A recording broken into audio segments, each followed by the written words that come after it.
as of last Wednesday. In 1898, Mr. Henry P. King, a local merchant, purchased a commercial building on the corner of Main and Fifth, known as the Wallace Block.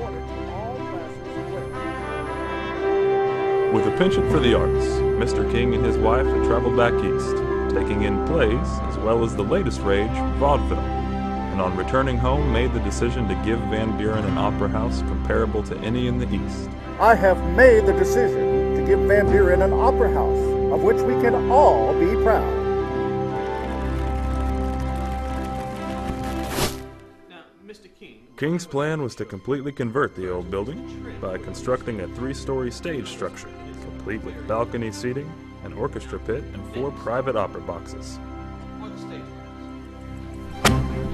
Colonel King announces his arrangement to open the Opera House this Friday. Voting contest on page 3 for your own opera box. Said to be the social event of the season. There you go. Thank you. Put your change in the jar. Thank you very much, ma'am. How about you? That one has your name on it. Thank you very much. What about The you, announcement ma'am? spread like a grass fire through the river valley.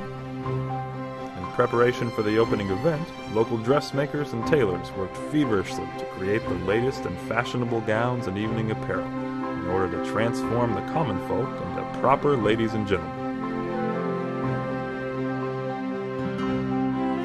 Some families even dipping into their savings jars to outfit their children for the occasion. After all, this wasn't just some 3-penny sideshow. It was quoted in the papers as the social event of the season.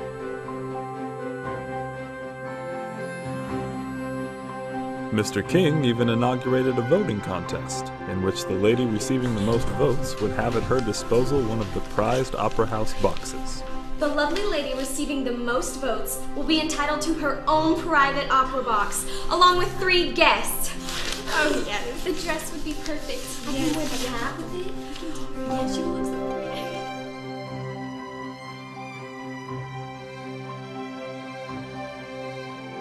Ballots were sold for 1 cent each at various locations around Van Buren.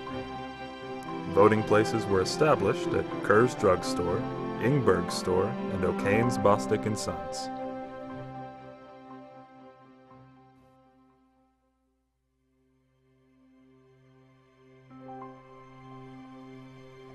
Finally, the much-anticipated opening night of October 18th had arrived. The threat of inclement weather could not have deterred those fortunate enough to have tickets from flocking to the now glowing Opera House, the unparalleled beacon of Main Street. Most drew up to the side in horse-drawn conveyances, some of which were newly purchased and others rented for the occasion, with leather and brass fittings cleaned and polished to a gleaming finish. Wrapped in furs and silks, with hair entwined with plumes and beads, the women were escorted by gentlemen strutting in newly discovered and slightly uncomfortable sophistication of tie and tails. Once inside, the patrons were greeted in a plushly carpeted foyer with a small but sweeping staircase.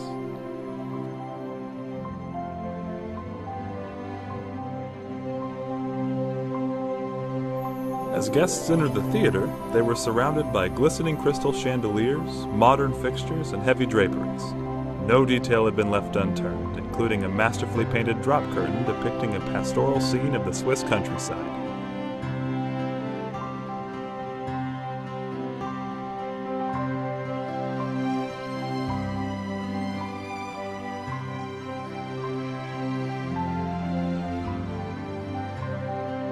The spectacular curtain rang up for a full house that night, as the first scene of Faust began.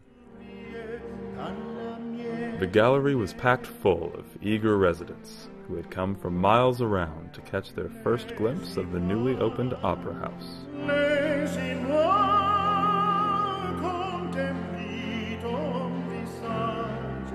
The opera Faust was christening the stage of Van Buren's King Opera House. The wooden seats were new, the fragrance of wet paint still fresh within the walls, and the spectacle of elaborate scenery was breathtaking. At last, the magic of theater had come to sweep Van Buren's citizens away to a beautiful world of fantasy and culture.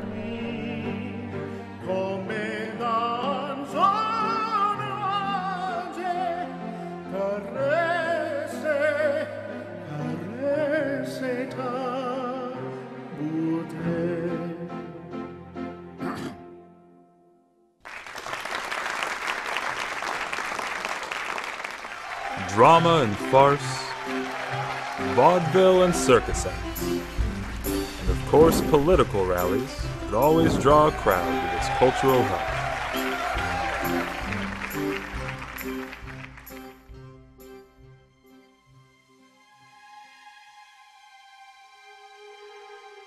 In March of 1914, a dry cleaning establishment that operated in the front of the Opera House brought tragic demise to the celebrated theater.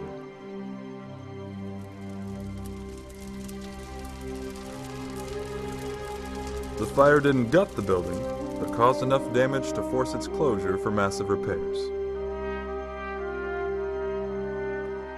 After such devastation, it just didn't seem possible that the Opera House would ever reopen its doors. Beside that, times were changing, and people just weren't interested in live theater and vaudeville anymore, especially considering the phenomenon of moving pictures and talkies were born in a faraway place called Hollywood. But still, the spirit of the little opera house seemed indomitable, and it looked as if it might have an opportunity to once again become a magnet of entertainment on Main Street. The doors opened again on the Bob Burns Theater, named after one of Van Buren's hometown boys, who had managed to find some success in California's Tinseltown. Bob Burns' radio and film career gave the rest of the country a little taste of life in Arkansas, with his tales about the kinfolks back home. Uncle Slug's up in Canada. He read a big sign that said, "Drink Canada dry," and he went up to see if he could do it. Bazooka Bob was always accompanied by his handmade musical instrument, called a bazooka, which soon became the name of the commonly known military anti-tank weapon. Today, the restored King Opera House retains the charm of a bygone era. It's a favorite venue for local theater and music groups, dance recitals, and events. It may not feature the top-billed traveling companies and vaudeville shows as it did in the early 20th century, but still, there's just something special and unusual about this place. True, no more seam-pressed gowns draped with fur or gentlemen in coattails and top hats parading down the aisles. Except, perhaps, for one. Many visitors of King's historical opera house have claimed to have seen a mysterious figure lurking in the shadows of the theater. All who have encountered the apparition describe a man roaming within the walls, dressed in a pair of freshly shined black shoes and a black coat with a trailing tail. After numerous sightings, the only explanation for the figure is that it is the ghost of an actor who was murdered just down the road at the train depot in 1903. The legend follows that the young actor had fallen in love with the beautiful young daughter of the local physician, Dr. W.L. Parchman. Dr. Parchman highly disapproved of his daughter's infatuation with the dashing Tolson. Nevertheless, as the closing of the evening's performance approached, the two young lovers made secret plans to escape the confines and watchful eyes of Van Buren. Now everyone knows that it's hard to keep a secret in a little town like this, so when word reached Dr. Parchman of his daughter's intentions, he became infuriated and rushed out the door to stop them from boarding the morning train, lest he never see his daughter again.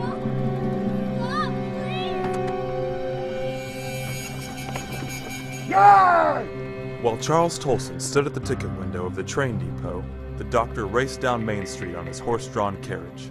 Tolson was purchasing tickets departing Van Buren on the next train out. But before he could board the train, Dr. Parchman drew his pistol and shot the young actor 3 times, missing him with the first bullet, piercing his pocket watch with the second, and finally striking him in the back as he turned to flee. Knowing the King Opera House was the last theater in which the young man had performed, some believe that his ghost still resides there, roaming the hallways of the dressing rooms and the stage where he spent the last moments of his life. Of course, there are the naysayers who refuse to believe in such tales. They scoff at the idea that this spirit, tormented by the acquittal of his cold-blooded murderer and robbed of the embrace of his true love, would reside in the opera house, searching among the audience members for just one more look at the face of the beautiful young girl his restless heart so passionately desires.